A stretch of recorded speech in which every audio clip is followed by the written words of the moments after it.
Friends, welcome to you all on our YouTube channel healthy real wealth. तो दोस्तों आज बात करेंगे कि चना कैसे खाना चाहिए, भिगोया हुआ या उबला हुआ या भुना हुआ। देखिए, चना आपकी सेहत के लिए बहुत फायदेमंद है, लेकिन 3 तरीके से हम चने का सेवन कर सकते हैं। एक तो भुने हुए चने का, दूसरा भिगोए हुए उबले कच्चे चने, और तीसरा इन्हीं चनों को यदि हम उबाल लें।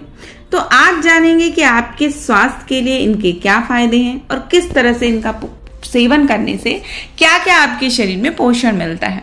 देखिए, चने को पोषक तत्वों का भंडार कहा जाता है।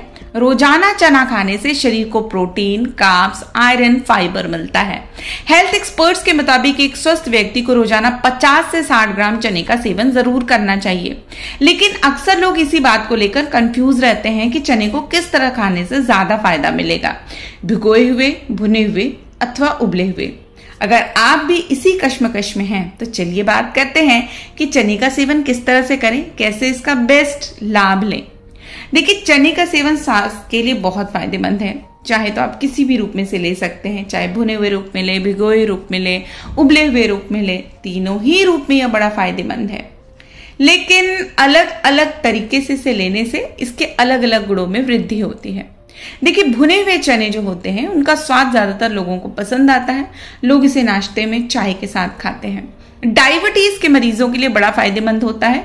इसे यदि आप भुने हुए छिलके समेत खाते हैं तो इसे खाने से फाइबर की भी पूर्ति होती है और दिल की सेहत के लिए भी ये बहुत फायदेमंद होता है और आपके ब्लड शुगर के लेवल को भी कंट्रोल करता है। भिगोए हुए चने भी पोषक तत्वों का भंडार होते हैं।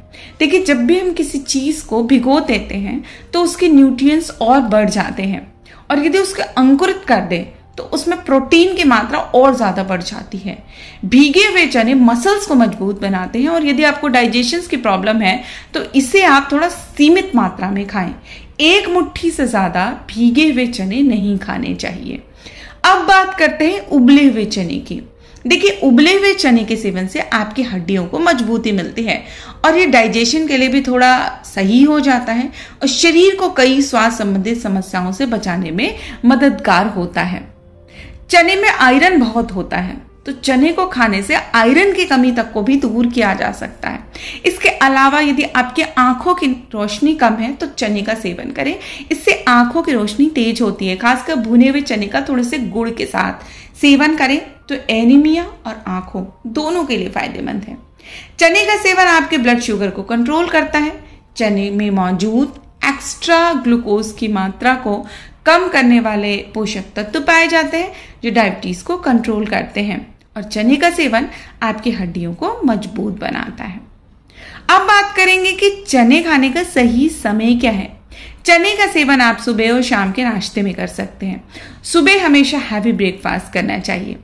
ऐसे में चने का सेवन जल्दी भूख नहीं लगने देता, इसलिए आप सुबह इसे खा सकते हैं। इसे 2 तरीके से खा सकते हैं। चाहे आप इस वक्त चने को उबाल लें। अब यदि आप उबालते हैं तो थोड़ी सी आप इसकी क्वांटिटी कच्चे चने के मुकाबले थोड़ा ज्यादा भी खा सकते हैं, यदि आपको काफी देर बाद या थोड़ी देर बाद खाना खाना है। तो आप इसे भुने हुए रूप में खाने के बजाय उबले हुए रूप में खाएं इस वक्त, और इसमें आप प्याज, टमाटर, खीरा, नींबू कुछ भी डालकर इसे टेस्टी बना सकते हैं।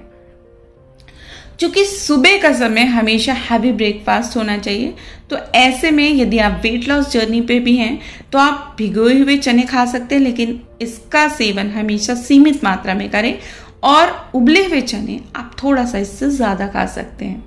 रात को डिनर में यदि आप इसका सेवन करते हैं तो सिर्फ और सिर्फ उबले चने का ही सेवन करें, और उस वक्त भी मात्रा थोड़ा कम लें।